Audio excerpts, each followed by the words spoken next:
Bonjour, good morning, or good afternoon, or good evening, wherever you are.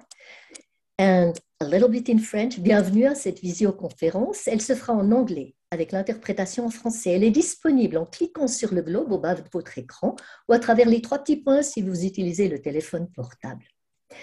So welcome to our webinar. Bienvenue à notre webinaire qui commémore le 72e anniversaire de la guerre de Corée. Je suis Chantal Shedler-Komagata, coordinatrice de la FPU Europe, et je vous présente rapidement le webinaire et les intervenants. Notre titre, Regagner la confiance de l'autre grâce à un commerce durable gagnant-gagnant, est très large et s'applique à la péninsule coréenne ainsi qu'aux sociétés et au monde divisés en idéologies et blocs opposés. Les fondateurs de la FPU ont préconisé un nouveau paradigme appelé pensée Headwing, capable de transcender les systèmes antagonistes comme le collectivisme des États socialistes et l'individualisme des démocraties libérales. Au lieu de tendre vers l'une des ailes habituelles de gauche ou droite, elle s'exprime dans une société idéale à travers les principes d'interdépendance, de prospérité mutuelle et de valeurs universelles. Pour construire ce type de société, la confiance entre les deux parties est indispensable. Par exemple, lorsque Sun Myung-moon a rencontré le président Kim Il-sung en 1991 à Pyongyang, bien qu'anticommuniste et condamné par le gouvernement nord-coréen 44 ans auparavant, il l'a embrassé sur la base de la vision commune d'une patrie unifiée. La confiance entre les deux hommes, qui se sont appelés frères aînés cadets, s'est construite à partir du cœur désintéressé de pardon et d'amour. Trois panélistes exposeront leur point de vue sur le sujet pendant 8 à 10 minutes. Le tout sera suivi d'une conversation de 15 minutes menée par le modérateur. Nous ferons en sorte que le webinaire ne dure pas plus d'une heure et demie et qu'il laisse du temps pour les questions du public. Veuillez donc inscrire vos questions dans l'icône questions et réponses. Je vais à présent présenter nos intervenants. Monsieur Félix Apt est un entrepreneur et spécialiste des affaires commerciales sur la Corée du Nord et le Vietnam. Il a été l'un des premiers entrepreneurs étrangers à chercher à faire des affaires en Corée du Nord contemporaine où il a vécu entre 2002 et 2009. Sur la base de ses expériences, il a écrit des livres qui présentent des perspectives complémentaires à celles que le monde occidental a l'habitude de lire. La prochaine oratrice sera Madame Mélanie Komagata, qui est en train de traduire ceci en français. Elle a obtenu son bachelor en relations internationales à l'Université de Genève et termine son master au département d'études asiatiques et aussi à l'Institut des hautes études internationales et du développement. Notre dernier orateur, M. Pablo Sanz Bayon, est professeur adjoint en droit commercial à l'Université Comillas de Madrid, en Espagne. Il est spécialiste de la réglementation des entreprises numériques et du droit commercial international. Il a une expérience internationale de l'enseignement dans diverses universités européennes, latino-américaines et asiatiques. Je vous remercie d'avance pour votre intervention et réponse. Et finalement, M. Kohlbeglé sera le modérateur de la session. Il est ancien membre du Parlement suisse, fondateur et président de Symbios Suisse et de Swiss New Water. Il a occupé des postes de direction dans des organisations et des entreprises prestigieuses dans de nombreux pays du monde. Vous verrez des biographies plus complètes qui apparaîtront dans le chat au début de leurs interventions. Monsieur Kohlbeglé, merci d'avoir accepté de modérer cet éminent panel. Vous avez la parole. The title, which is Rebuild the Trust Through Sustainable Trade, gives already an indication in which direction we should go. You know, history is very often. Vous savez que l'histoire se répète et les similitudes montrent ce qui se passe. Ce sont des causes semblables très souvent et puis on peut trouver les mêmes remèdes, les mêmes solutions. Et c'est étonnant les similitudes qu'il y a entre ce qui se passe aujourd'hui, la guerre en Ukraine, et ce qui s'est produit il y a 72 ans en Corée. Les deux guerres ont commencé par une agression. D'un côté, c'était l'Union soviétique, maintenant c'est la Russie. Et on a maintenant le monde libre, comme on appelle monde libre, qui réagit très souvent, dans laquelle l'armée américaine joue un rôle prépondérant dans dans cette réaction. Et on a des avantages de la technologie occidentale, mais dans les deux cas, ça se termine par un immobilisme. Et c'est une guerre de position. Et d'un côté, la Russie auront étendu leur position dans le Donbass. Et il va falloir sortir d'une situation où personne ne peut gagner la guerre. Donc, c'est intéressant de voir le parallélisme entre ces deux guerres. Dans les deux cas, la guerre se produit entre deux blocs. Et aujourd'hui, on peut dire que c'est l'Ukraine, mais derrière l'Ukraine, il y a toutes les ressources financières, technologiques de l'Amérique et de l'Europe. Et c'est également une guerre entre des gens qui étaient frères. Les Coréens étaient une seule nation. Jusqu'à, justement, malheureusement, il y a eu cette division.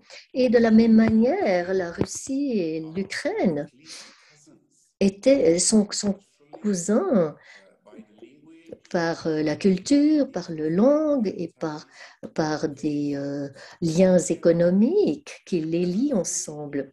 Et malheureusement, ce qu'on voit,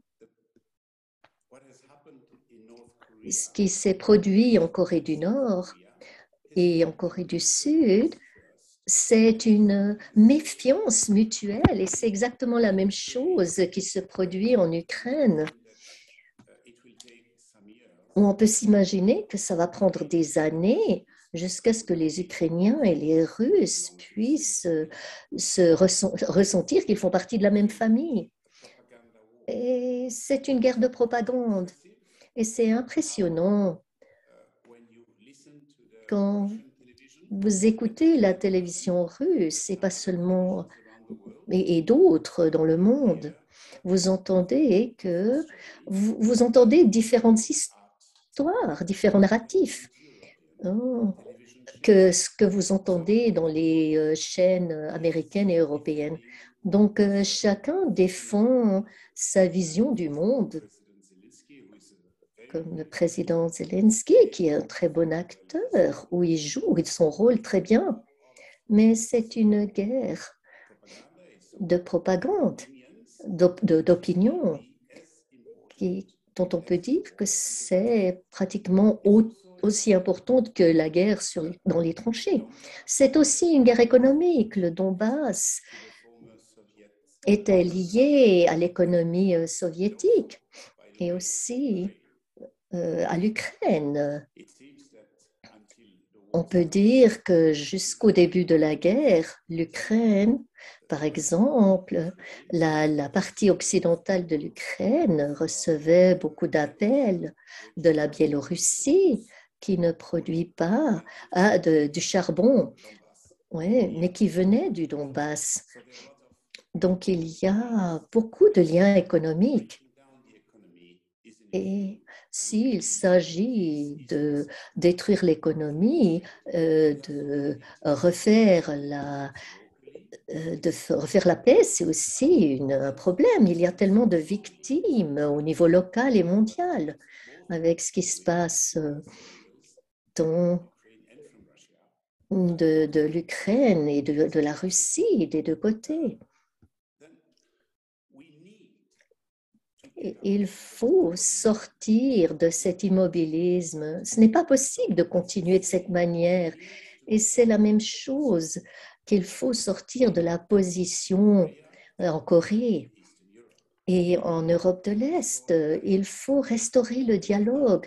Et pour cela, le point principal, et ça va être intéressant d'entendre les présentations des différents panélistes, et particulièrement de Félix Abt, d'accepter la normalité de l'autre partie, tant que nous considérons que l'autre est un monstre et que le système de l'autre est diabolique, ça ne permettra pas de restaurer la confiance. Mais quand on voit que des deux côtés de la Corée, ce sont des êtres humains qui vivent là et qu'ils se comportent de manière bien plus normale que ce qu'on nous fait croire. Et ce sera important de ne pas dépeindre les Russes comme des horribles personnes et puis les Ukrainiens comme rien. C'est nécessaire de reconnaître la complémentarité des forces des deux côtés pour rétablir l'économie. Et ça, c'est très important. Et il faut également mettre une question sur les sanctions. Est-ce que les sanctions aident vraiment à trouver une solution ou bien est-ce que les sanctions mettent plutôt quelqu'un dans un coin de coincer l'autre? Par exemple, en Corée du Nord, ça a seulement poussé les Coréens du Nord à vivre de manière autonome, puisqu'ils ne pouvaient pas faire du commerce avec l'extérieur. Et je vois avec la Russie, le gaz, toutes ces matières premières, elles ne sont plus disponibles en Europe, alors elles vont il y aura une grande inflation en Europe. Et qui va profiter de ça? Ben, c'est la Chine ou l'Inde. Et donc, c'est comme se tirer dans son pied en imposant ces sanctions. Donc, il faut parler de l'efficacité de ces sanctions. Et le plus important, c'est de reconstruire la confiance, de créer à travers les échanges, comme ce qu'on a eu à la fin de la Deuxième Guerre mondiale, le CECA, hein, la communauté d'acier et de charbon, par laquelle la France et l'Allemagne ont eu accès aux mêmes matières premières, de manière à éviter qu'ils construisent des canons de chaque côté. Donc, on remarque que le commerce est un bon moyen de rétablir la confiance et voir comment reconstruire l'économie. La conférence à Lugano qui va avoir lieu est justement à ce sujet, comment reconstruire l'Ukraine et comment reconstruire la Corée du Nord. Ça serait vraiment un facteur pour faciliter la reconstruction. Et finalement, il faut rétablir la confiance parce que des deux côtés, nous faisons partie d'une même famille humaine. Et donc, il faut retourner à ce principe fondamental pour rétablir les germes de la confiance. Et en rétablissant la confiance à travers l'économie et d'autres moyens, il faut reconstruire quelque chose de solide entre les deux côtés. Et ça, c'était pour établir le début pour cette conférence. Et je suis très heureux d'inviter M. Félix Abt qui va nous dire, qui va nous parler de son expérience. J'ai eu le privilège de lui parler avant ce webinaire et il a vraiment vécu en Corée du Nord et il a vu que la normalité de la vie des Coréens du Nord Bien sûr que c'est un système différent, mais c'est moins différent que ce qu'on nous fait croire en Occident et je suis heureux de lui donner la parole. Okay. So, first of all, I feel honored to be. Premièrement, je suis honorée d'être invitée par la Fédération pour la paix universelle, car je sais que vous croyez aux avantages de l'engagement, et je le crois aussi. Je vous parlerai de 3 thèmes: les sanctions, le rôle des entreprises sud-coréennes et étrangères, et troisièmement, un scénario post-réunification. Je serai heureux de répondre aux questions relatives à l'expérience vietnamienne et à la période de la politique Sunshine pendant cette session de questions-réponses. Professeur Hazel Smith, qui a étudié l'Asie du Nord-Est et puis la sécurité de la Corée du Nord, et qui a aussi vécu en Corée du Nord pour l'Organisation humanitaire des Nations Unies. Elle a conclu que les sanctions ont fait produire la production agricole de la Corée du Nord s'est effondrée à cause de ça. Et le rapporteur spécial des Nations Unies sur les droits de l'homme en Corée du Nord, il a dit aux Nations Unies que les sanctions doivent être assouplies pour faciliter l'aide à la survie et permettre la promotion du droit au niveau suffisant des citoyens ordinaires en Corée du Nord. Donc, l'impact des sanctions, d'une part, il n'y a pas d'impact notable sur le programme de développement nucléaire. Et l'objectif des sanctions, c'est d'arrêter ce programme. Mais jusqu'à présent, ça n'a pas rempli cet objectif.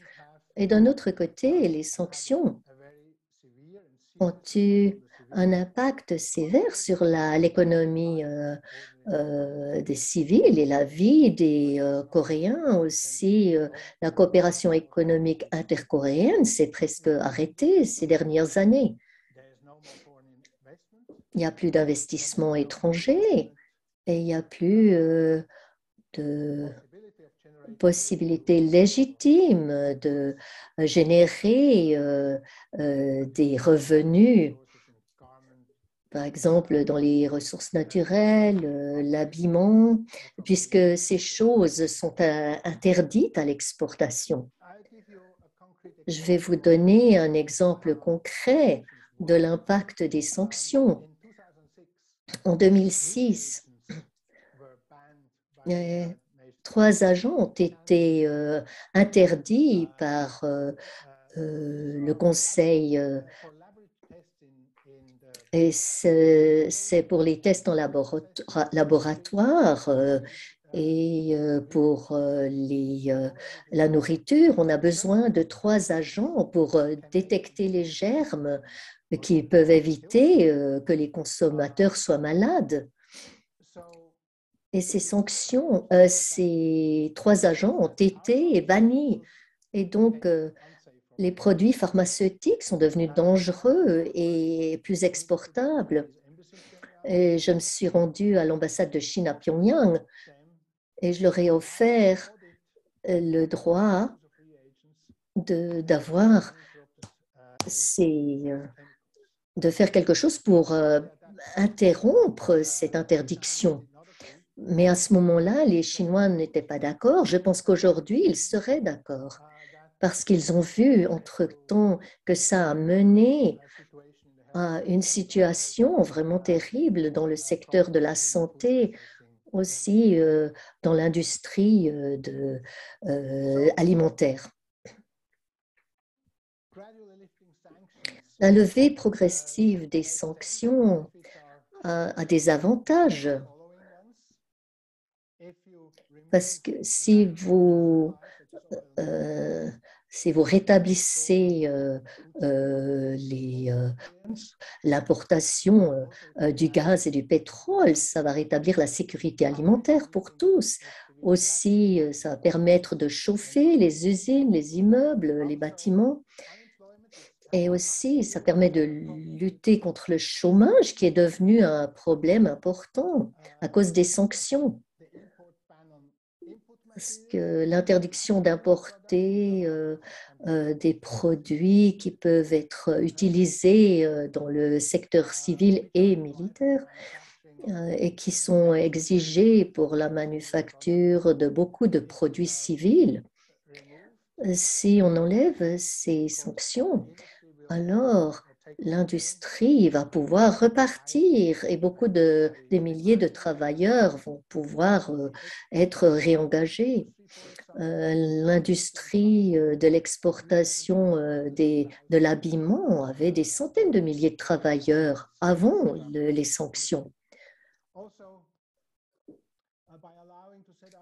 Et aussi d'établir des sous-stations et des lignes de transmission en coopération avec des entreprises étrangères. Ça permettrait de sortir des millions de personnes de la pauvreté.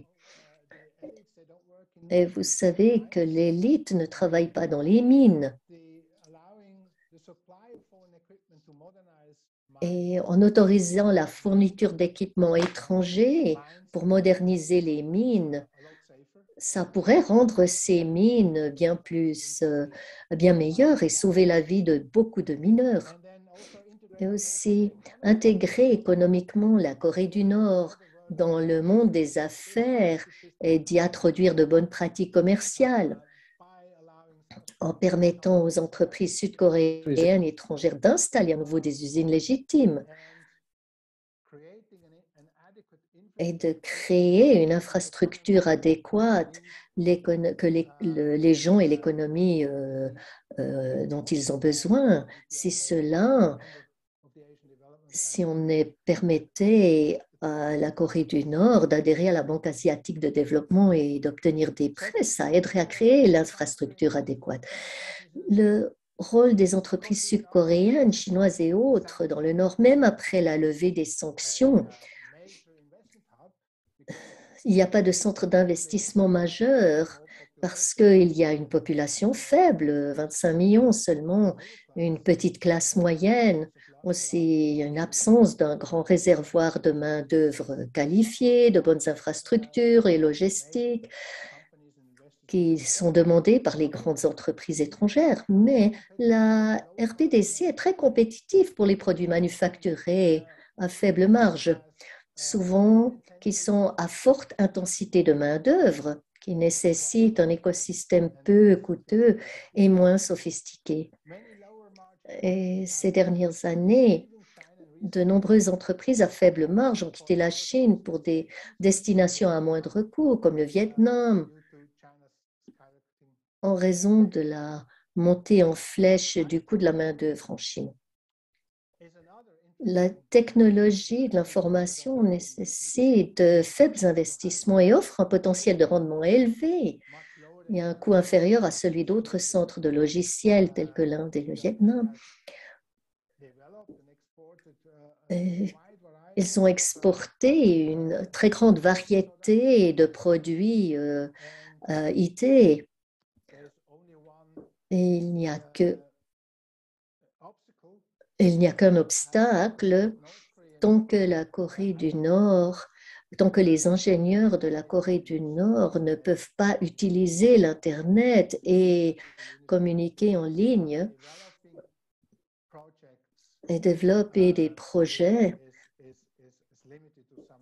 tant que c'est limité dans une certaine mesure, alors cette situation, cette possibilité n'est pas valable. Et ce qui est aussi bien, c'est que les régulations légales de la Corée du Nord et une bureaucratie qui est plus petite que dans d'autres endroits, en tout cas dans la plupart des autres pays asiatiques. Et il y a aussi moins de corruption que dans d'autres pays asiatiques. Et il y a une très longue expérience que donc les conditions nécessaires pour l'échange avec des entreprises étrangères seraient disponibles si le pays pouvait être libre des sanctions, en tout cas moins de sanctions. Et rapidement, le pays a mis en place un système de résolution des conflits. Et c'est aussi un avantage. Et d'un autre côté, il y a un problème qu'il faut traiter, c'est que les marchés étrangers ont un accès limité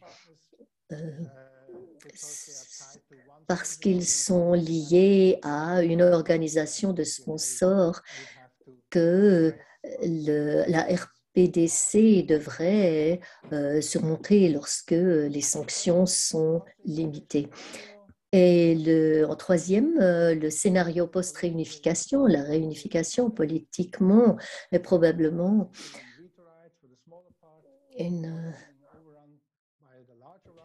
il faut que ce soit une confédération à deux parties avec certaines garanties pour que la plus petite partie ne soit pas envahie par la plus grande partie, offrant une coopération économique bénéficiant à tous les Coréens. Et la période Sunshine que j'ai vécue m'a convaincu que la coopération économique entre les parties du Nord et du Sud de la Corée fonctionnerait bien et deviendrait une situation gagnant-gagnant pour tous. La Corée du Nord contient la plus grande partie de tous les gisements minéraux connus de la péninsule. On estime qu'il y a quelques 200 minéraux qui ont une valeur économique. Et les plus importants, qui sont vraiment d'intérêt, pas seulement pour l'extraction, mais aussi qui peuvent permettre le développement de nouvelles industries. Je ne vais pas parler de toute cette table, mais il y a beaucoup d'or qui permet de produire des bijoux. Donc la Corée du Nord est l'un des pays qui ont des terres rares qui sont utilisées dans beaucoup de produits comme les lampes fluorescentes et le tungstène. Et ce sont des produits rares qui pourraient être vendus avec profit. Donc, la Corée du Nord pourrait utiliser ce genre de produits grâce à ces minéraux. Donc, l'avantage comparatif d'une Corée réunifiée, c'est qu'elle offrirait d'importants bénéfices synergiques et des avantages concurrentiels pour les pays dans son ensemble. Elle ne permettra pas seulement à la Corée de stimuler énormément les industries existantes, mais aussi de développer de nouvelles industries. Pour développer pleinement l'industrie extractive, l'industrie minière dans le Nord, qui est d'une grande importance, des investissements de plusieurs milliards de dollars seront nécessaires et proviendront principalement du Sud et l'industrie non extractive qui traite les résultats de l'industrie extractive et qui ajoute de la valeur bénéficiera d'une impulsion immédiate. Elle se développera tant au nord qu'au sud. Et l'industrie de facilitation s'engage dans des activités industrielles qui produisent et vendent des services pour les besoins de l'industrie non extractive. Par exemple, le marketing, le commerce, la banque, le transport. Elle sera d'abord localisée dans le sud, puisqu'elle est déjà là, mais elle se développera progressivement dans le nord. Donc, la combinaison de ces trois types d'industries fera sans aucun doute de la Corée une puissance économique. Merci pour votre attention. Thank you. Merci. Thank you. A question.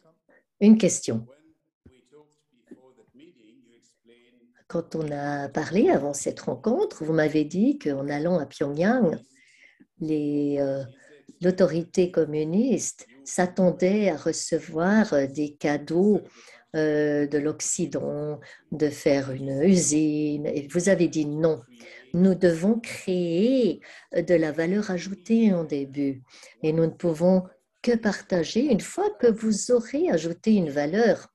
you launched Et vous avez lancé la première école d'affaires, de business en Corée du Nord, qui est exactement à 180 degrés opposée à l'idéologie communiste.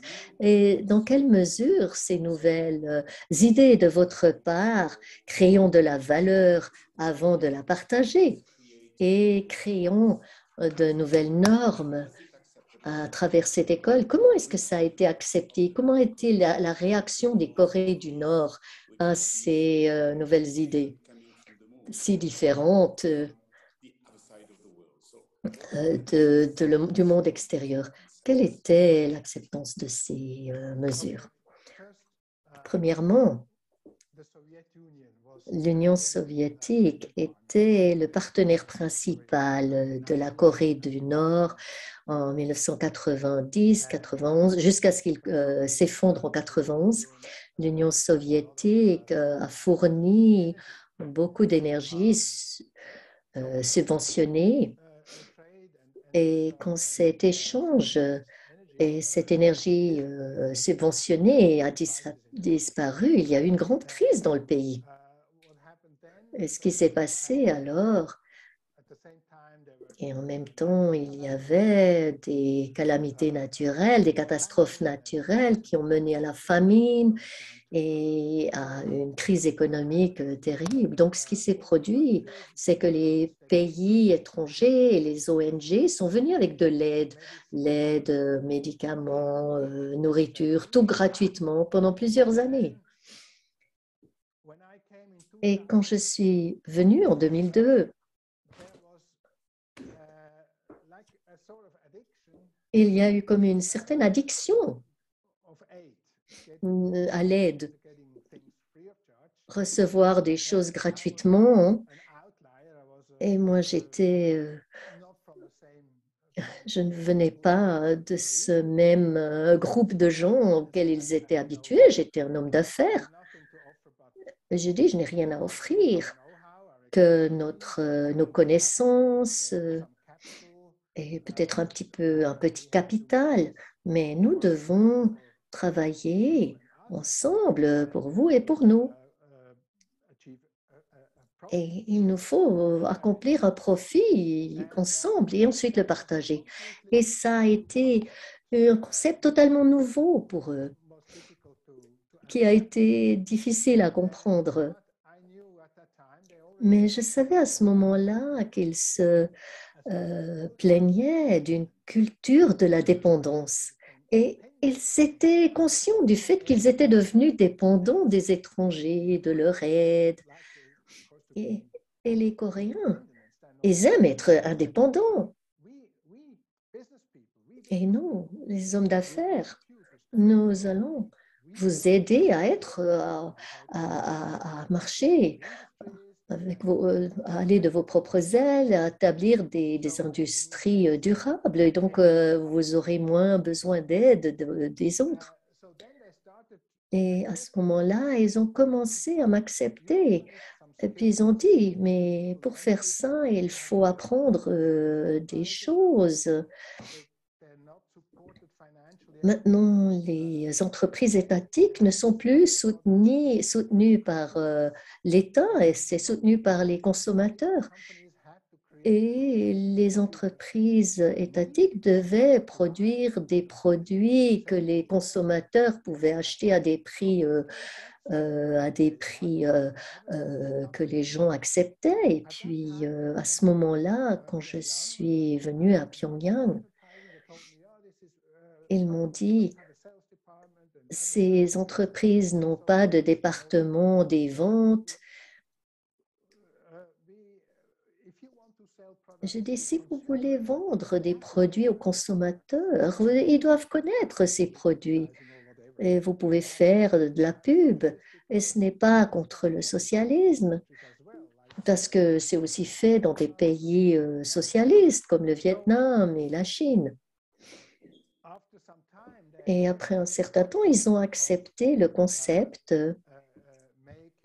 de faire, de travailler pour produire du profit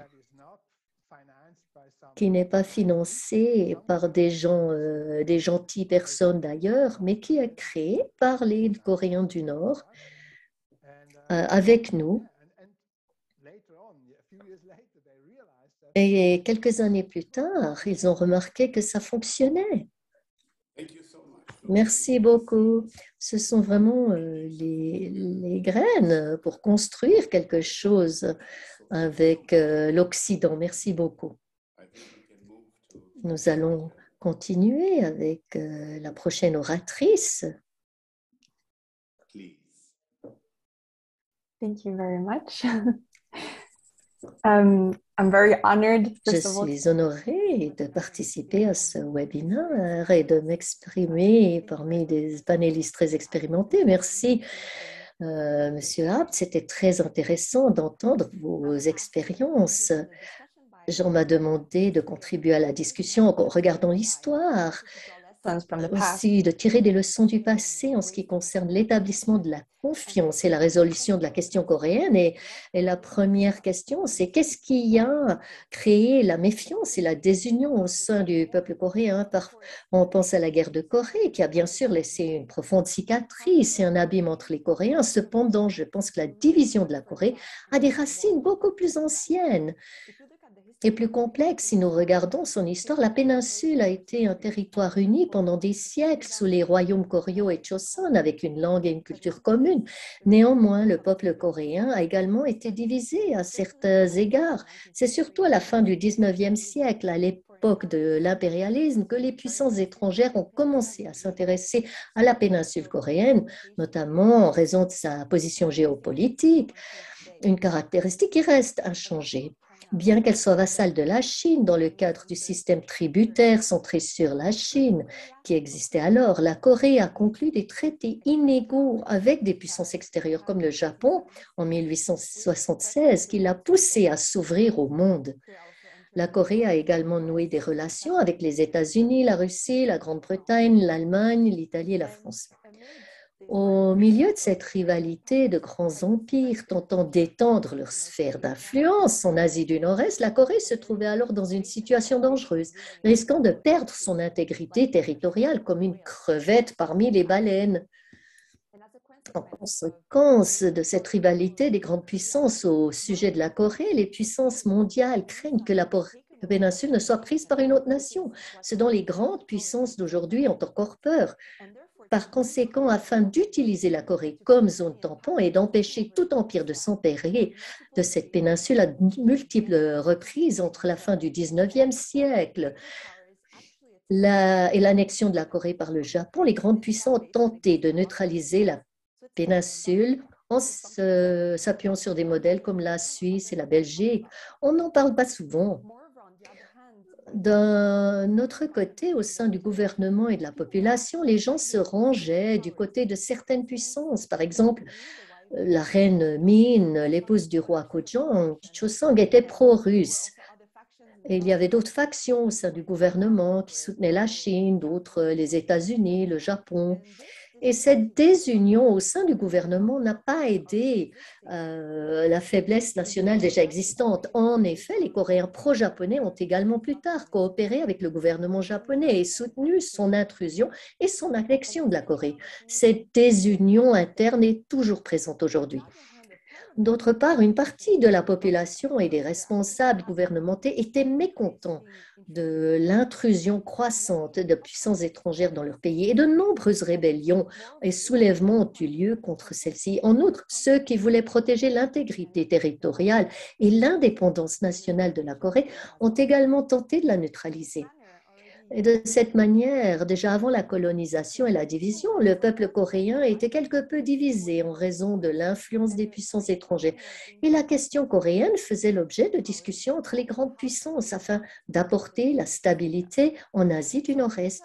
La neutralisation aurait pu être une solution à la conquête d'intérêts en cours et aurait également pu permettre à la Corée de rester indépendante et unie. Cependant, comme les grandes puissances se sont concentrées sur leurs intérêts nationaux plutôt que sur ceux du peuple coréen, et comme le gouvernement et le peuple coréen étaient désunis et ne se faisaient pas confiance, toutes les nombreuses tentatives de neutralisation ont échoué. Finalement, avec la victoire du Japon dans les guerres sino-japonaises et russo-japonaises, la Corée a été annexée par le Japon en 1910. En outre, peu après l'indépendance en 1945, la Corée s'est retrouvée sous l'influence de grandes puissances, l'URSS et les États-Unis, ce qui a entraîné sa division et la guerre de Corée. Alors, quelles leçons pouvons-nous tirer du passé? La principale est que nous ne pouvons pas résoudre la question coréenne si nous nous concentrons uniquement sur la péninsule. La question coréenne s'inscrit dans un contexte plus large, l'Asie du Nord-Est et la rivalité entre les grandes puissances. En outre, tant que le peuple coréen et aujourd'hui les deux Corées continuent à se ranger du côté des grandes puissances et à voir le problème dans l'autre camp, l'unification et la véritable indépendance seront impossibles. La question est donc de savoir si nous pouvons résoudre cette compétition de pouvoir ainsi que la désunion interne de la Corée par une nouvelle tentative de neutralisation aujourd'hui. La neutralité est peut-être ce qui pourrait aider à reconstruire la confiance et la paix sur la péninsule, à résoudre les problèmes actuels de guerre non résolus et d'ambition nucléaire. D'après de nombreux articles de recherche sur la neutralisation de la Corée, elle pourrait être un premier pas vers une réunification proche par le biais d'un rapprochement non seulement entre les deux Corées, mais aussi les deux camps idéologiques mondiaux. La neutralité aiderait à résoudre la compétition interne, à diminuer le besoin de capacité nucléaire et apporter la stabilité en Asie du Nord-Est, surtout en cette période de tension croissante entre la Chine et les États-Unis et l'ère d'une nouvelle guerre froide mondiale. En outre, cela pourrait être bénéfique pour tous les acteurs. Les deux camps ne craindraient plus que l'autre prenne le dessus, pourraient se faire confiance et la stabilité pourrait s'installer dans la région avec une péninsule neutre jouant le rôle de zone tampon. La neutralité permettrait d'être établie sur la base d'un modèle de confédération.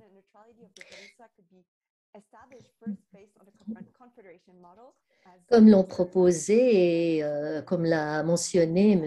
Abt et comme l'a proposé Kim Il-sung et ensuite Kim Dae-jong, les présidents sud-coréens. Kim Il-sung a parlé en 1997 d'une République fédérale démocratique du Koryo, qui serait un pays neutre, qui ne participe à aucune alliance ou bloc politique ou militaire.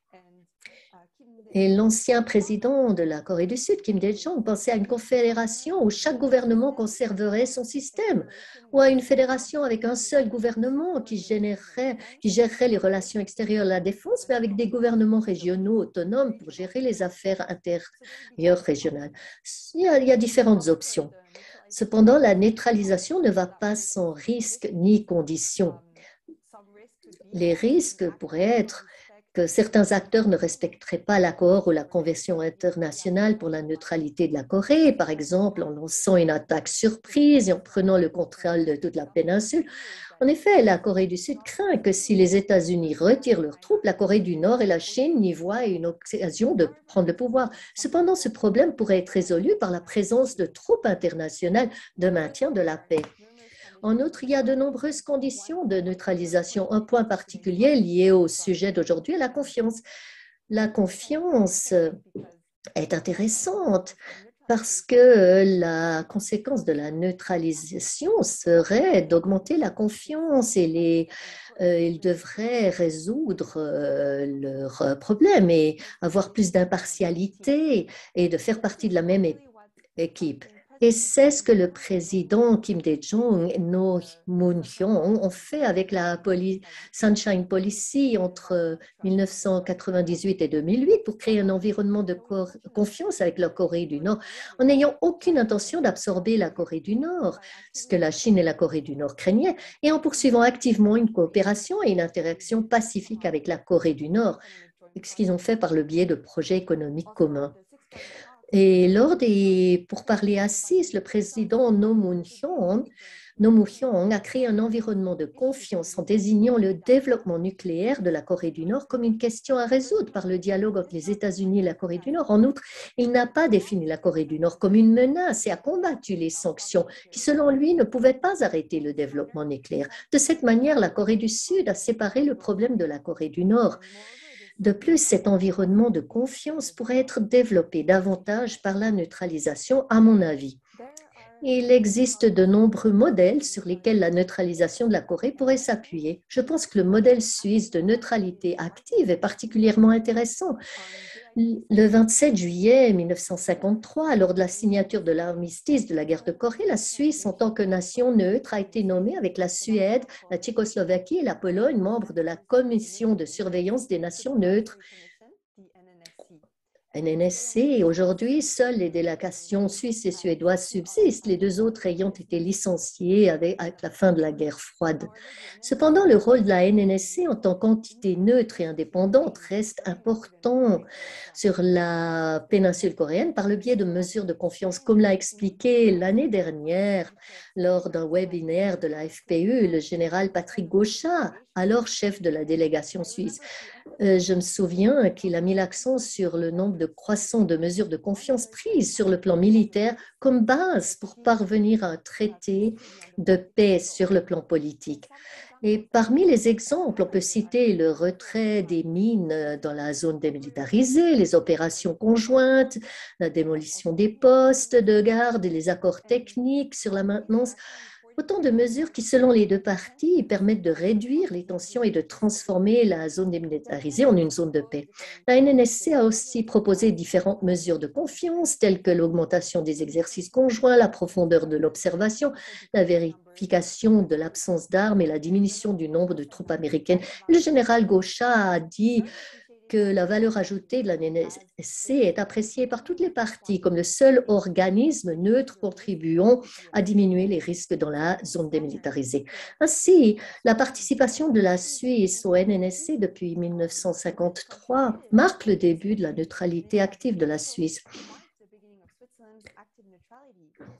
Et la neutralité active n'est pas seulement une promesse de non-intervention militaire et d'impartialité, mais elle donne également à la Suisse la mission de promouvoir la paix et la sécurité en tant que nation neutre dans la DMZ, ainsi que dans d'autres zones de tension autour du globe. En outre, la neutralité a permis à la Suisse de développer le multilatéralisme et d'accueillir un office des Nations Unies à Genève. Cette idée est similaire à celle de l'ancien président Roh Moo-hyung, qui souhaitait que la Corée devienne une plaque tournante et un équilibre régional en assumant la tâche de médiation et de résolution de conflits pour aider à résoudre les problèmes territoriaux et historiques en Asie du Nord-Est. Par conséquent, le modèle de la neutralité active de la Suisse pourrait être appliquée à la Corée et celle-ci pourrait-elle contribuer de la même manière à la paix dans la région et dans le monde? À titre personnel, je pense qu'une Corée neutre permanente pourrait assumer une mission de promotion de la paix et devenir l'hôte d'un 5e bureau de l'ONU pour l'Asie dans la zone démilitarisée, ce qui pourrait correspondre à la vision partagée par les fondateurs de l'AFPU. Je pense que cela pourrait devenir une incitation importante pour créer une Corée neutre, permanente et unifiée. J'espère que ces 10 minutes n'ont pas été trop denses en informations. Donc, si vous avez des questions concernant les références ou l'histoire des tentatives de neutralisation, n'hésitez pas à me contacter. Je vais essayer de vous répondre. Merci beaucoup pour votre attention. Vous avez parlé de la possibilité de trouver une solution à travers une image plus large. Et c'est intéressant parce que c'est l'un des rares cas où il n'y a pas de parallélisme entre la Corée du Nord et du Sud et la Russie et l'Ukraine. En Corée du Nord et du Sud, c'est une nation, une culture et deux manières de concevoir le monde. En Ukraine, dans le cas de l'Ukraine, l'Ukraine a toujours été comme deux parties, hein. L'Ukraine de l'Ouest parlait une langue proche du polonais, hein, tandis que la partie orientale, ils étaient orthodoxes et ils parlaient le russe. Donc, la culture entre l'Est et l'Ouest de l'Ukraine est assez différente,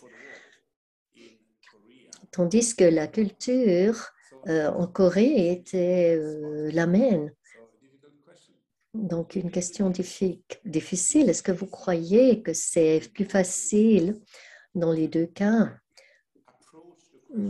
d'adresser le problème à travers une vision globale, sachant qu'en Asie du Nord-Est, il y a la Russie, la Chine et la Corée du Nord et du Sud comme petits, ou bien à travers une culture commune de la Corée du Nord et du Sud, où ils avaient maintenant pendant longtemps une différence idéologique, mais une culture commune. Et si vous comparez avec l'Ukraine, un des belligérants est proche d'une partie de l'Ukraine, tandis que l'autre partie veut s'en aller de la Russie. Est-ce que vous croyez que la solution vient plutôt d'une approche globale ou bien d'une approche locale? Est-ce que l'approche locale pourrait être basée sur le système suisse, c'est-à-dire qu'il y aurait un respect de la culture de l'autre et de la différence de l'autre, et que l'équilibre entre les puissances qui fait qu'on n'imposerait pas la règle de la majorité, mais qu'on accepte la minorité et que nous avons des mécanismes pour protéger les différences culturelles de la minorité. Je vais faire de mon mieux pour y répondre. Je crois personnellement dire que l'un n'est pas plus important que l'autre, mais c'est clair que la question coréenne est liée à tout le nord-est de l'Asie. C'était le point de ma présentation. On ne peut pas résoudre la relation intercoréenne et essayer de réunifier la Corée sans regarder toute l'image de toute l'Asie du Nord-Est. Et le contraire, c'est la tradition et la culture, même avant la division, est encore présente maintenant. Et la diplomatie culturelle a aussi été mise en évidence. Je dirais que l'image globale ne résoudrait pas seulement l'instabilité dans la région, mais aiderait aussi à recevoir le soutien des grandes puissances. Parce que le problème de la division coréenne n'est pas seulement le fait que les Coréens ne veulent pas l'unité, mais les grandes puissances ont peur de cette unité. Et donc, les deux camps ont peur que l'autre prenne le pouvoir. Et donc, l'idée de la neutralité pourrait contribuer à toute l'Asie du Nord-Est. Et ça serait une solution pour rendre tout le monde content, comme une solution gagnant-gagnant. Merci. Nous allons passer maintenant à la présentation suivante.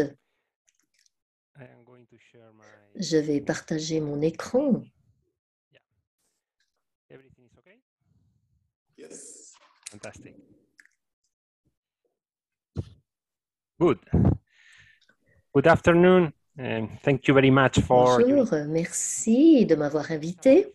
C'est un plaisir de partager quelques réflexions à ce forum.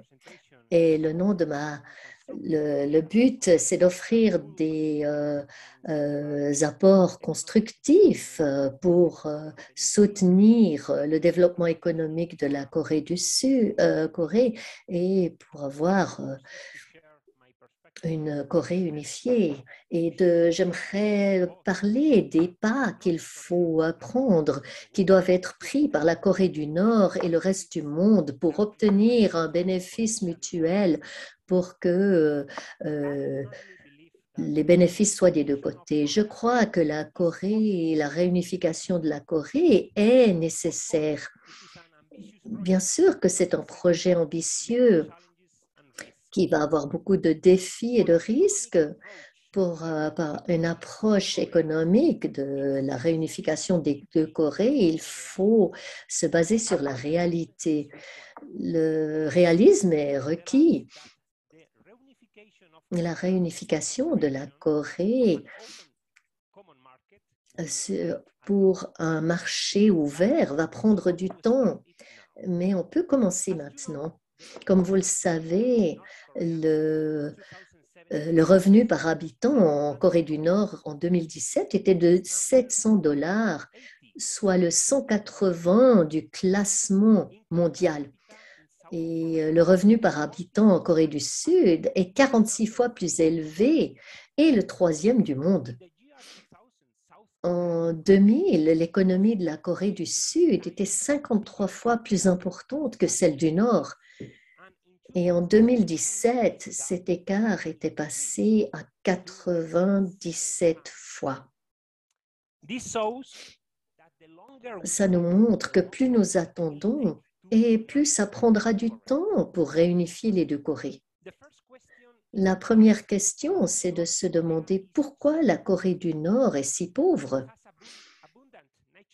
Il y a tellement de ressources naturelles et beaucoup de personnes éduquées et des usines, mais le problème, c'est la productivité faible et c'est en lien avec le système économique. Ça n'a pas été remplacé par un système de marché et ça a mené partiellement à des famines dans le passé. Il faut qu'il y ait des réformes avant d'ouvrir l'économie nord-coréenne au monde. Ouvrir avec le reste du monde est important, mais ouvrir avant les réformes pourrait être une mauvaise idée. Si nous regardons la résolution faite par le 8e congrès du parti l'année passée, le président Kim Jong-un, ses explications n'ont pas parlé de réformes et depuis 2019 à 2020, la Corée du Nord, ses importations ont diminué de 45% et les exportations ont diminué de 72%. Et la Corée du Nord a peur que si elle s'ouvre au monde, ça risquerait d'être influencé par des idées de l'extérieur, particulièrement de la Corée du Sud. Mais le Vietnam et la Chine se sont ouverts au monde malgré le régime communiste. Et donc, la manière de Kim Jong-un de promouvoir les activités en Corée du Nord, c'est d'ouvrir son pays sans se mettre lui-même en danger. Et comme M. Abt a mentionné, la Corée du Nord a la chance d'avoir des minéraux pour son industrie métallurgique, mais il faut de la technologie en capital et en exportation. Et comparé à la Corée du Sud, qui n'a pratiquement pas de matières premières, la Corée du Nord possède de nombreuses matières premières qui peuvent être utilisées pour son industrie. Mais les Coréens du Nord ont besoin de matière de capital pour développer son industrie. Et j'aimerais proposer comment la Corée du Nord pourrait s'intégrer de manière pacifique dans l'économie du monde, dans ce contexte géopolitique complexe. Le premier point, c'est que la Corée du Nord n'est pas membre de l'Organisation internationale du travail qui fait que les pays doivent, oui. Donc, s'ils se joignaient à l'Organisation internationale du travail et aussi l'Organisation mondiale du commerce pour l'exportation, ça aiderait la Corée du Nord à s'intégrer pas à pas. Et pour cette raison, la Corée du Nord devrait être permise pour entrer dans l'Organisation mondiale du commerce. Et si elle avait un marché ouvert, la vie changerait de manière dramatique. Le problème, c'est le système dual et les droits à la propriété. La Corée du Nord n'a plus d'argent et elle ne pourrait pas subvenir à ses besoins si elle s'ouvrait maintenant. Donc, la Corée du Nord doit convertir ses ressources en crédit. Si elle doit ouvrir, on doit ouvrir le marché vers la Corée du Nord, mais c'est nécessaire de faire une critique, une autocritique. La Corée du Nord est un pays qui a un potentiel économique énorme et ce sont les sanctions qui ont diminué cette possibilité. Les sanctions, les Nations Unies bloquent la capacité de commerce et sont contre-productives. Les sanctions ruinent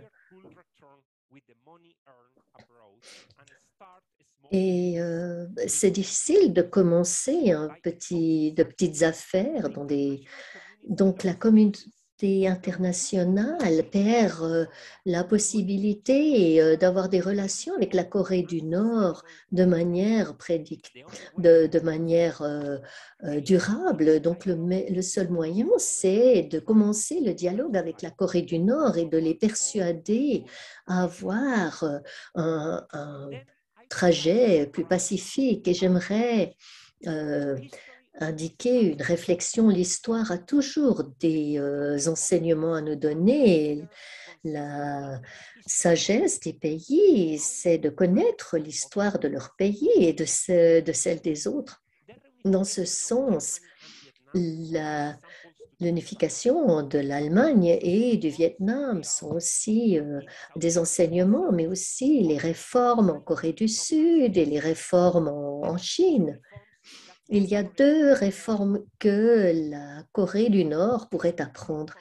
Premièrement, le président Park Chung-hee de Corée du Sud a établi un nouveau système bancaire en 1962-63 qui a donné du profit à ceux qui économisaient. Et en 1962, la Corée du Sud était l'un des pays qui avait le moins de gens qui mettaient leur argent à la banque. Qui ensuite, maintenant, c'est devenu des pays qui a le plus d'argent en banque. Et Deng Xiaoping a appris comment décollectiviser l'agriculture. Et en Corée du Nord, ça a seulement amené la famine. Entière de la population nord-coréenne travaille dans des fermes. Donc, la Corée du Nord doit introduire un système de récompense basé sur la productivité. Ils travaillent très rapidement, mais leur système ne récompense pas les gens. Et en fait, les Coréens du Nord, ce sont aussi des gens qui savent très bien faire des affaires. Ceux qui ont migré de la Corée du Nord ont eu du succès en Corée du Nord, en Corée du Sud, mais l'environnement est important. Si l'environnement politique change et que les sanctions sont levées, alors il y a un potentiel énorme pour le développement en Corée du Nord. On peut se focaliser sur des stratégies économiques qui pourraient aider à la réunification de la Corée. En renversant la situation actuelle, c'est très difficile parce que la situation de la Corée du Nord est caractérisée par une isolation et de la stagnation. Donc, l'origine de cette tragédie, c'est que c'est un clash des forces mondiales, mais maintenant la division est stigmatisée sous l'armistice. La Corée est encore en guerre. Et la Corée est une zone entre la Chine et les États-Unis. Donc la réunification de la Corée devrait faire partie des problèmes mondiaux. Tout le monde devrait s'en occuper. Et la compétence et les ressources humaines dans une Corée réunifiée et en Corée du Sud. La Corée du Sud pourrait donner tellement de possibilités pour améliorer la situation et la Corée du Nord pourrait livrer des produits de la Corée du Nord. Et ça ouvrirait le marché international qui ferait partie de ce processus de réunification qui serait un but global de tous. C'est que la Corée du Nord s'ouvre, c'est une priorité. Et la Corée du Sud, c'est le meilleur partenaire pour cela. Et la normalisation des relations permettrait d'éliminer les risques puisque ça serait une seule entité. Je pense qu'il faut promouvoir des synergies commerciales. La Corée du Nord a établi de nombreuses entreprises en 2013, mais elles n'ont pas eu du succès à cause de l'incompétence et puis aussi à cause des sanctions de la communauté internationale. Un exemple de coopération entre la Corée du Nord et du Sud, c'était le complexe industriel de Kaesong qui a commencé la production en 2004, mais c'est terminé il y a quelques années. 250 entreprises étaient établies là-bas et 50 000 Coréens du Sud travaillaient là-bas. La Corée du Nord a mis en disposition beaucoup de choses et la Corée du Sud également, le matériel, la technologie. Et cette coopération devrait être la priorité pour continuer dans le processus de paix sur la péninsule coréenne et pour que les échanges économiques aient lieu et que c'est un effet sur la mentalité. Il faut que tous les Coréens fassent un effort pour se comprendre mutuellement et se focaliser sur ce qui les unit et non pas sur ce qui les divise.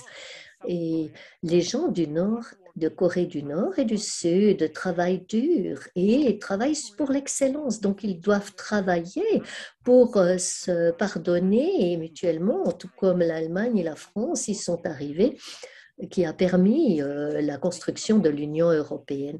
La construction de l'Europe peut illustrer un effort de réconciliation qui est basé sur des intérêts communs et des besoins économiques qui devient un marché commun. L'unification de l'Europe après la Deuxième Guerre mondiale, qui est devenue la communauté européenne, ensuite l'Union européenne, peut être un exemple que les Coréens peuvent prendre en considération. Dans les années 70, avant la chute du mur de Berlin, il y a eu des dialogues entre l'Europe de l'Est et de l'Ouest ont eu lieu comme le processus d'Helsinki et ça a amené à l'intégration de l'Europe de l'Est. Même un processus semblable pourrait avoir lieu sur la péninsule coréenne. Et le rôle de l'Europe est un exemple, mais ce n'était pas un projet facile. à établir et à garder. La réunification de la Corée va demander une période relativement longue de coexistence et des garanties de sécurité et de confiance entre les deux. Dans ce sens, l'Union européenne peut être justement un exemple de mesure de confiance et produire aussi de l'assistance économique et pour la santé. Et l'Europe peut soutenir la réunification de la Corée de manière non partisane, au contraire des États-Unis, et aider à établir un pays centré sur les droits humains. Et la perspective d'une Corée unifiée sera positive si c'est indiqué sur les principes dont on a parlé avant. Quand le 38e parallèle s'ouvrira, ça deviendra l'endroit la plus incroyable du monde, pas seulement à cause de l'union des travailleurs, mais aussi les entreprises du Sud, de la Corée du Nord et du Sud doit être progressive pour permettre aux deux nations de s'adapter économiquement et de manière culturelle aussi, pour avoir un bon équilibre. Comme je l'ai dit avant, le commerce international est un outil très important pour établir la paix entre les pays et peut aider à diminuer les tensions. En tant qu'Européen, je sais de notre expérience que l'impact de l'innovation est la première source de solutions pour des défis critiques dans l'environnement. L'éducation et la santé aussi.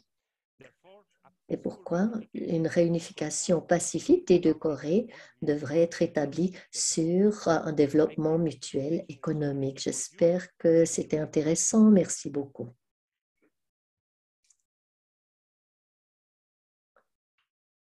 Thank you very much. Merci. Thank you, Pablo. It's very structured and C'est bonne structure, très documentée, claire.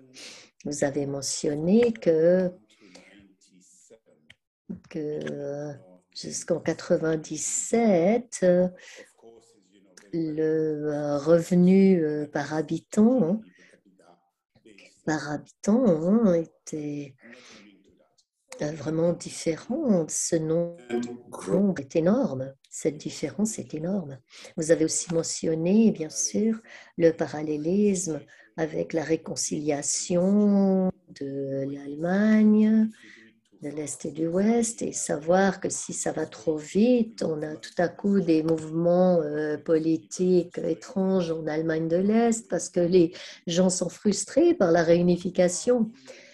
Selon vous, quand on fait un parallèle entre la réconciliation de l'Allemagne et de la Corée, quelles sont les préconditions pour que cette réconciliation de la Corée du Nord et du Sud se produise? Et aussi, quelles sont les leçons qu'on peut apprendre du processus d'Helsinki pour que ce soit un succès et éviter les tensions? Thank you very much, Dr. Begley. I shared with you a seminar last year in July. L'année passée, on a eu un séminaire ensemble. Oui, votre question est très intéressante. Nous n'avons pas le temps d'expliquer tous les facteurs, mais je pense que l'éducation est la question clé. Et les jeunes au nord et au sud doivent connaître l'histoire pour éviter de la répéter. Et l'unification de la Corée est bien pour toute l'humanité. En tant qu'être humain, on ne veut pas de division, on ne veut pas de conflit. Donc, il faut aider les Coréens à se réunifier dans ce processus parce que ça demande que tous les pays et que la sécurité de la planète contribuent. Et il faut pourvoir les instruments aux deux pays pour se réconcilier à travers l'éducation. Et une fois qu'ils auront les moyens de comprendre l'histoire d'un point de vue neutre et éthique, alors on peut commencer à commercer et le commerce promouvra la paix. Donc, l'échange international va pourvoir la paix durable. Donc, étudier l'histoire est le point de départ pour commencer un dialogue entre les deux côtés. Et je pense que sous l'administration de M. Trump, nous avons vu des aspects positifs, mais bien sûr, cette période est terminée et il faut penser à de nouvelles idées pour réintroduire la coopération entre les deux parties et le processus d'Helsinki. C'était magnifique, c'était une idée magnifique au milieu de la guerre froide de tenir compte des différents intérêts et des différentes parties. Et j'aimerais qu'il y ait un processus d'Helsinki en Asie de l'Est et que toutes les nations devraient contribuer à ce genre de processus en Asie de l'Est. Et j'espère que les Coréens apprendront beaucoup de choses sur le processus d'Helsinki et l'unification de l'Europe. Merci. Donc, nous allons ouvrir la discussion. C'est bien, tout le monde est là. Une première question entre vous. J'entends de Pablo que c'est nécessaire d'apprendre, comme la Chine l'a fait, de sortir du collectivisme des fermes à atteindre plus de productivité. Mais de l'autre côté, j'ai entendu de Félix qu'ils ont accepté en Corée du Nord une école de business et d'entrer dans une autre mentalité qui était plus basée sur le profit. Donc, ma question à vous tous, dans quelle mesure est-ce que les Coréens du Nord, les autorités et aussi les gens, dans quelle mesure sont-ils prêts à adopter de nouveaux comportements ou bien vous pensez qu'ils sont fermés, qu'ils vont maintenir leur position?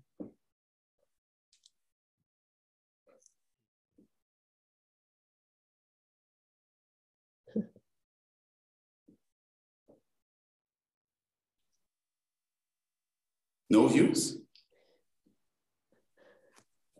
Félix. Félix, you're muted, I believe.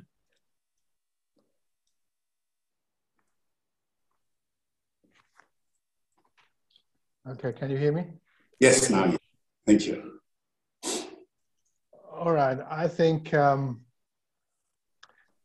as I mentioned earlier, Comme je l'ai dit avant, when advertising was still not quand la publicité n'était pas encore mise en œuvre pour raisons idéologiques, et nous avons commencé cette école de business et nous avons enseigné le marketing et aussi justement publicité. Et un des étudiants de l'école était le premier à avoir commencé une entreprise de publicité. Et cette entreprise, au début, a été les entreprises nord-coréennes à présenter leurs produits lors de l'exposition internationale à Pyongyang. Et il les a aidés à créer toutes sortes de matériel publicitaire. Et il y a bien sûr le fait que la Corée du Nord, sous la surface, a aussi officiellement, ils ont des changements, ils ont eu des changements. Par exemple, que les entreprises étatiques qui ont été gérées par le secrétaire du parti, et ce système a été abandonné. Maintenant, c'est plus technocratique qu'avant. Comme au Vietnam, au début, quand le Vietnam s'est ouvert, beaucoup d'entreprises étatiques étaient utilisées par des entrepreneurs privés sous le parasol de l'État, parce qu'il y avait la situation politique et légale qui n'était pas positive envers des entreprises privées. Mais ils ont commencé, et au début des années 90, comme en Corée du Nord, et ils partageaient le profit avec les entreprises étatiques sous la houlette desquelles ils faisaient les affaires.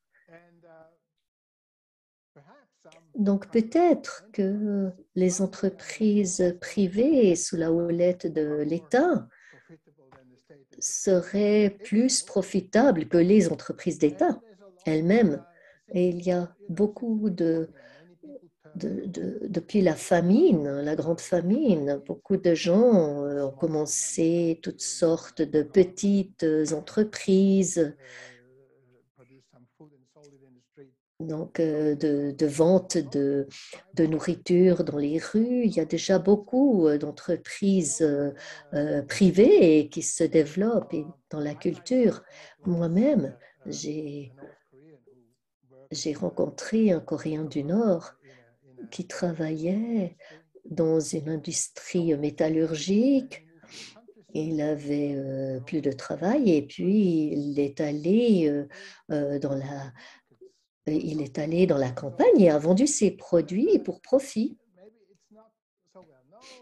Peut-être ce n'est pas encore tellement connu, ce n'est pas toujours mis en évidence, mais il y a quand même beaucoup de choses privées, d'entreprises privées qui sont en train de s'agrandir. Et l'État, par rapport à ces fermiers, ces agriculteurs,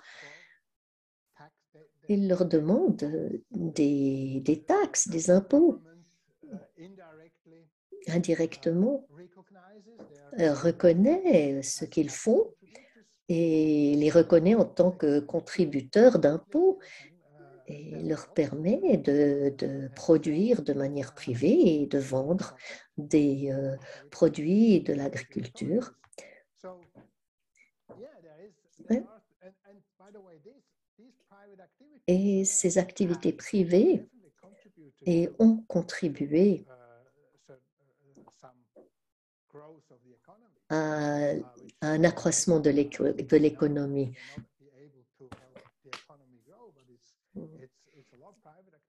Qui a permis à l'économie de s'améliorer. Mais les sanctions, justement, privées beaucoup de ces échanges.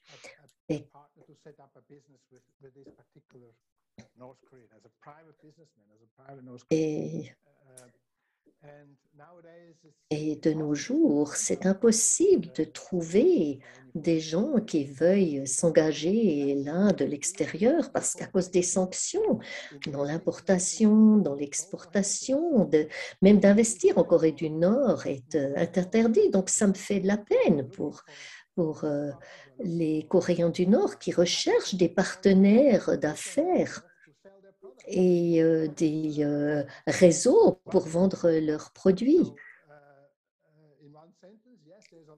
Donc oui, Il y a beaucoup d'activités privées qui ont lieu. Merci.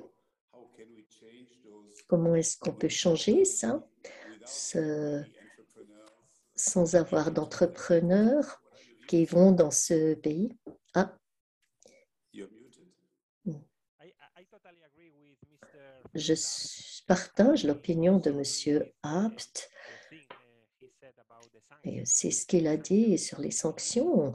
Elles doivent être levées si on veut créer le bien-être des citoyens coréens du Nord. Je crois aussi que les Coréens du Nord ont besoin de la meilleure possibilité pour la Corée du Nord, c'est de permettre à des entreprises étrangères de faire du profit en Corée du Nord. Et à ce moment-là, les compétences et les compagnies iront là. Donc, il faut gagner, il faut penser à une situation gagnant-gagnant et donner des raisons au reste du monde de s'engager en Corée du Nord.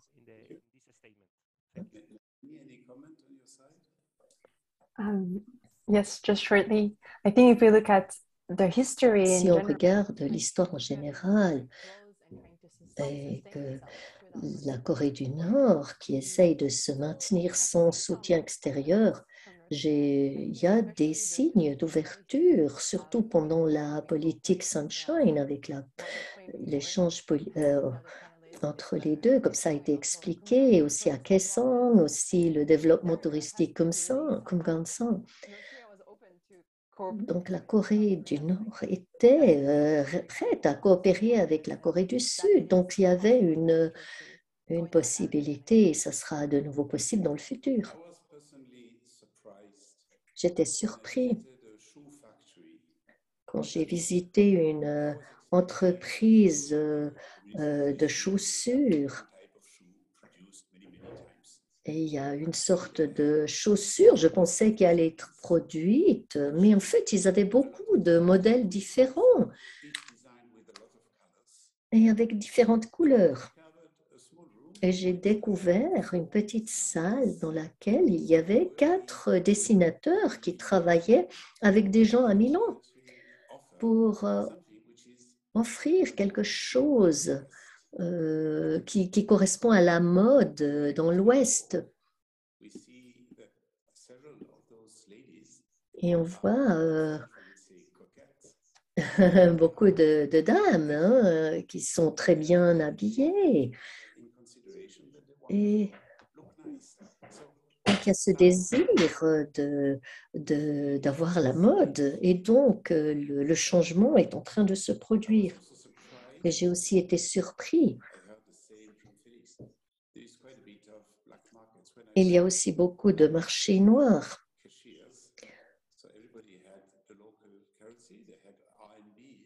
Il y avait une monnaie étrangère, mais ils avaient des dollars dans leur caisse enregistreuse.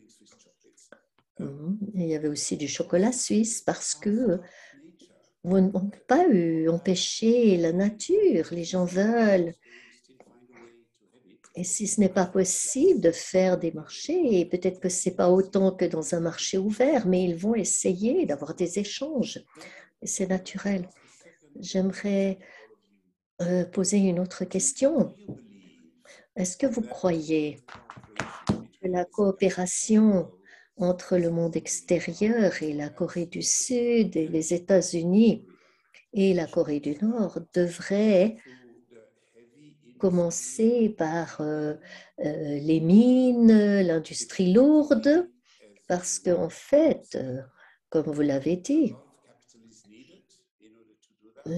il faut beaucoup de capitaux pour faire cela. Et quand on regarde des pays comme la Mongolie, le Kazakhstan ou l'Ouzbékistan, il y a beaucoup d'investissements dans la mine, les minéraux et le pétrole. Ou bien est-ce que vous pensez qu'il faudrait commencer par des produits de consommation qui ont développé le segment plastique, des habits.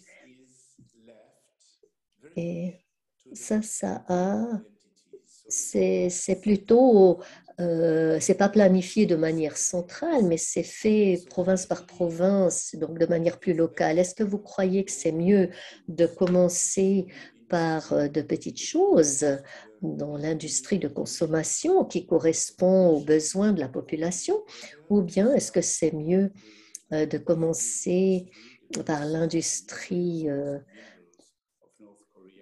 et les minéraux?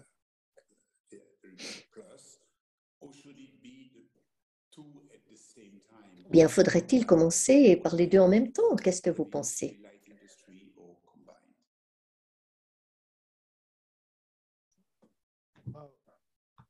Well, I would say heavy industry, mining Je industry. dirais les mines, l'industrie lourde demande beaucoup de capital. Pour développer les mines, il faut des centaines de millions, même de... Et donc, et ces fonds, le pays n'en dispose pas. Donc, il a besoin. Here's an anecdote from my time when I sold mining equipment. I sold mining equipment.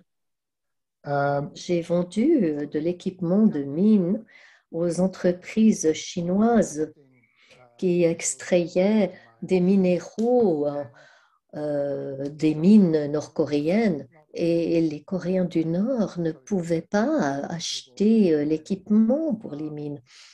Et donc, ce sont les Chinois qui payaient les Nord-Coréens pour utiliser les mines. Et les Nord-Coréens et moi-même, on avait le même intérêt, c'est qu'on voulait vendre de l'équipement de haute qualité.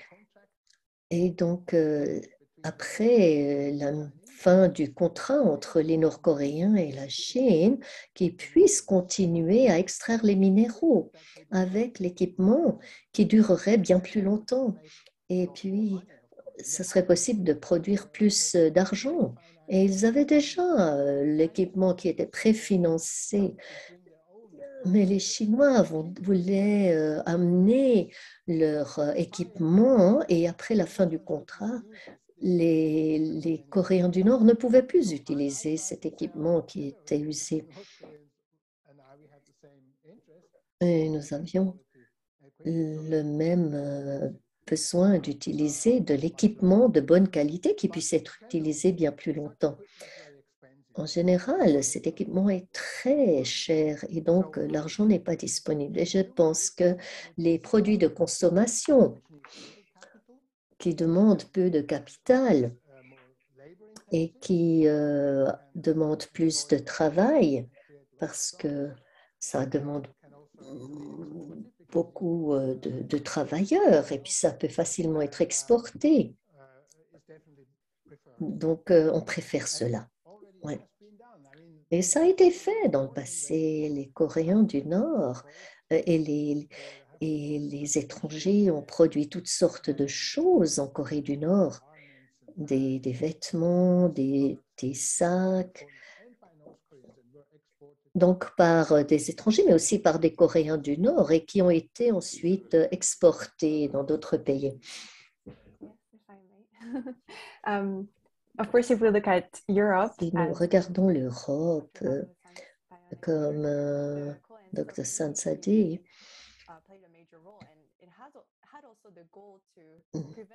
il y avait le but de supprimer une guerre, d'éviter une guerre en coopérant dans l'industrie. Et ça montre que c'était très utile. Et donc, je crois que le but derrière le développement de l'industrie lourde, ça serait une bonne idée, mais je me demande comment c'était en Europe. Est-ce que c'était déjà, est-ce qu'il y avait des biens de consommation? Peut-être que quelqu'un sait ça. if you see the foundation of the European Union, Si vous regardez le fondement de l'Union européenne, the European Coal hein, and Steel donc Community, c'était la communauté de charbon et d'acier. Et donc ça a commencé avec l'industrie lourde, les mines, les produits chimiques. Mhm. Mais comme M. Abt a dit, dans le cas de la Corée du Nord, les produits de consommation sont une approche plus adéquate parce que la Corée du Nord doit commencer avec quelque chose que la population peut voir et peut voir les résultats aussi facilement et c'est plus proche dans le secteur du service public. Et j'aimerais mettre en évidence deux secteurs qui doivent, c'est le tourisme et l'éducation, une haute éducation. Et il faut des accords entre les universités du Nord et du Sud et d'autres pays, et aussi les hôtels, les restaurants, l'industrie alimentaire, ce genre de secteur. La population nord-coréenne peut voir, donc peut-on voir les résultats? Au contraire, ce qui se produit avec les équipements miniers et ce genre d'industrie, ils ont besoin d'un capital très élevé et beaucoup de fonds. Et ça prend beaucoup de temps. Bien sûr qu'ils vont devoir le faire, mais pas dans le court terme. Donc, il faut se focaliser sur quelque chose où ils peuvent obtenir de grands résultats rapidement. Hein, l'industrie alimentaire, le tourisme et l'éducation. Et mon opinion personnelle, bien sûr que c'est important, l'industrie minière, mais aussi quand je vois ce qui se passe dans certains pays, c'est la corruption.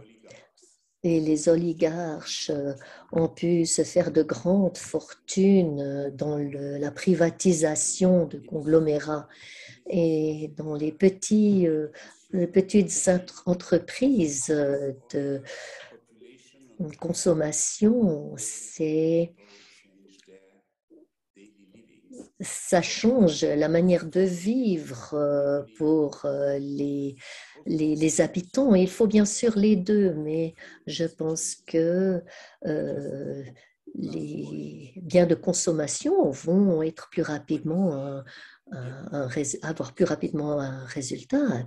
Maintenant, quand on regarde le Vietnam, comme la Chine a eu un impact sur ça, il y a eu une évolution rapide et je suis allée plusieurs fois en Ouzbékistan et c'est incroyable de voir comme ce pays, en seulement 2-3 ans, s'est complètement transformé d'un système soviétique à construire une classe moyenne avec les biens de consommation. Donc, changer la manière de voir les choses, ça peut être plus simple que ce à quoi on s'attend. Et c'est la dernière des questions. Et ensuite, on prendra les questions des participants. Est-ce que vous croyez qu'il y a une division entre les générations? J'étais en Pologne et en Tchécoslovaquie lorsque le mur de Berlin s'est effondré et toute personne au-delà de 40 ans était automatiquement inutile et les jeunes ont fait un bon travail de reprendre, mais c'était sacrifier une génération complètement et ce que je vois, c'est plus équilibré. La jeune génération y gagne, bien sûr, aussi avec l'avance numérique, mais les personnes de différents âges ont la chance de aussi s'adapter à de nouveaux systèmes. Vous croyez qu'il y aura une division de génération? Ou bien est-ce que les gens vont avoir des difficultés à changer, ou bien est-ce que c'est possible de faire que les jeunes et les plus âgés puissent bénéficier ensemble? Est-ce qu'il y a une réponse à cette question? Mélanie.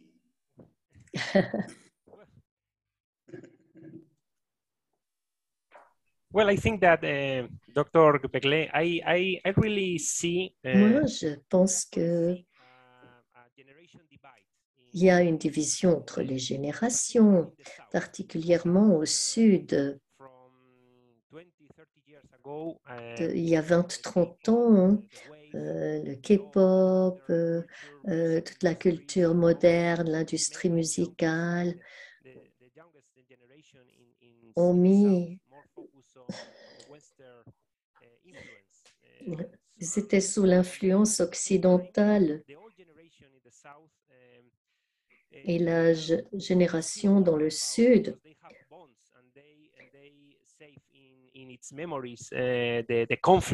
et ils avaient encore dans la mémoire les conflits et ils vivaient au moment de la guerre. Donc il y a un problème au sud à ce sujet quand les gens doivent redécouvrir l'histoire, promouvoir l'éducation pour permettre la réunification. Et je ne sais pas au nord ce qui se passe par rapport à la division. Donc au sud, bien sûr, il y a une division. Il y a une division. Ouais.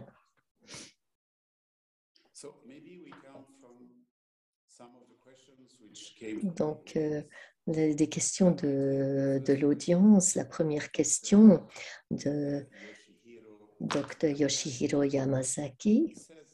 Il demande, alors que la situation globale qui vient de la crise entre la Russie et l'Ukraine contre la Russie, il y a des situations semblables qui sont sur la péninsule coréenne à cause des sanctions en relation avec le développement des missiles. Comment est-ce qu'on peut établir une relation gagnant-gagnant dans les deux cas? J'ai entendu de la plupart de vous, c'est que ne vous croyez pas dans les sanctions. Je n'y crois pas non plus. Ce n'est pas... Parfois, les sanctions ont aidé mais souvent, elles deviennent contre-productives. Est-ce que toutes les sanctions devraient être enlevées demain, levées demain, ou bien comment est-ce que ces sanctions pourraient évoluer pour devenir plus faibles de manière à pouvoir accomplir et favoriser un échange, un commerce gagnant-gagnant? Que pensez-vous?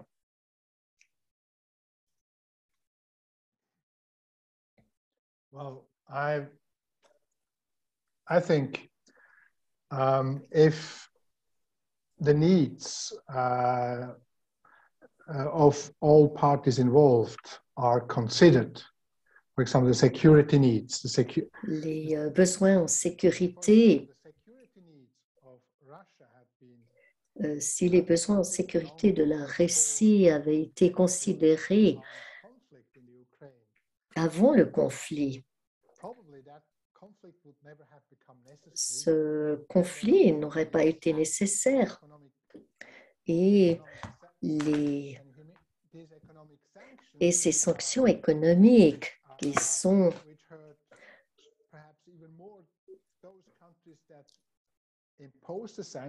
et les pays qui imposent les sanctions.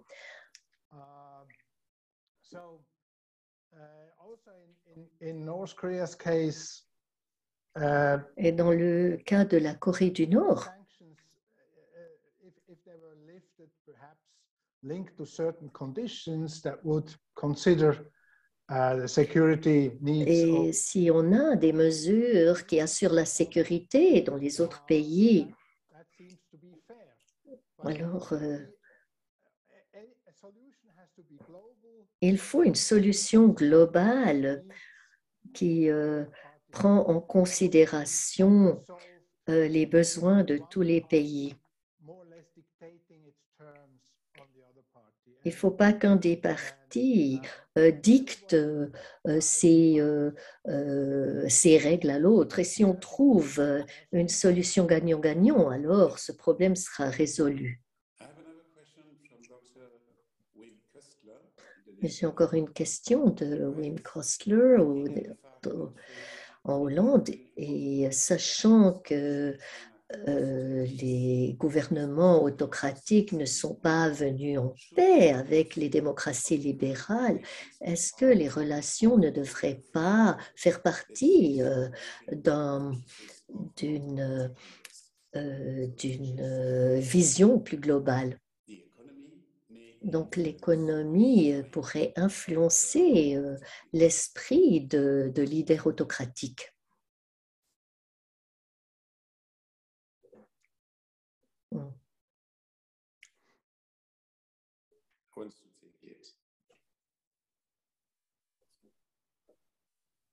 Allô?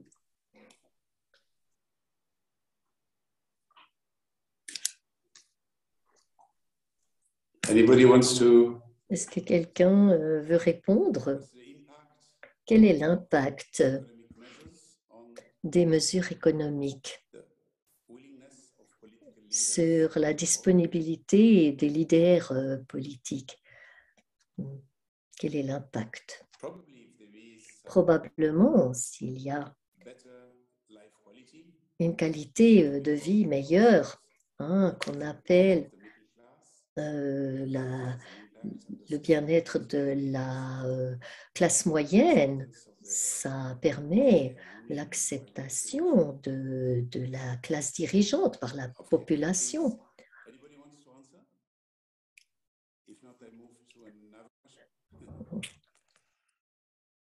Well, Mr. Begley, I will say that in the case of Spain, that is my country, in the 60s en Espagne, when the middle class start beginning quand la classe moyenne dans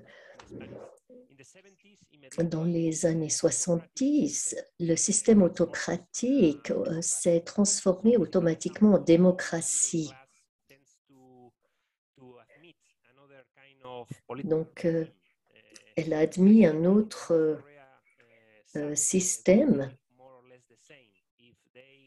Donc, ça serait la même chose s'ils ont plus d'occasions de commencer, d'avoir plus d'occasions en termes d'éducation, de ressources, de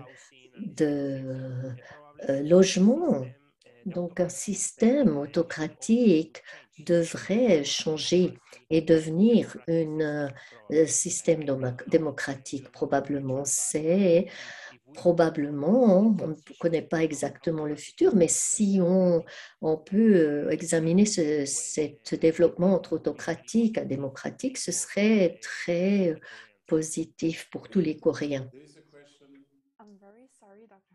Baby. I just received a message that the webinar time is a little, we went over the time, so I'm asking to wrap up. Oh, we will. I'm very sorry. We will wrap up, no issue. So thanks to all of you.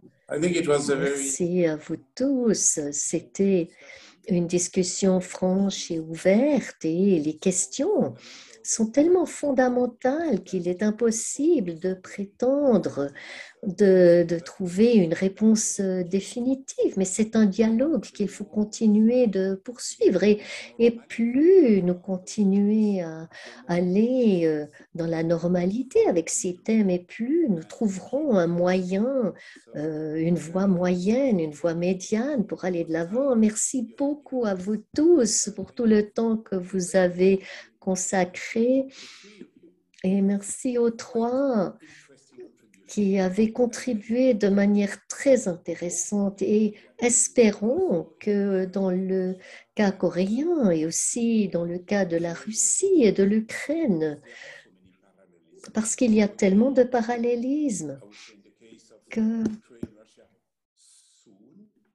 et pour la Russie et l'Ukraine, on espère bientôt, et pour la Corée aussi vite que possible, qu'on puisse arriver à un accord. Et je vous souhaite à tous une bonne soirée. Thank you so much. Merci. Thank you very much. Thank you. Thank you so much. Thank you. Bye bye. Au revoir.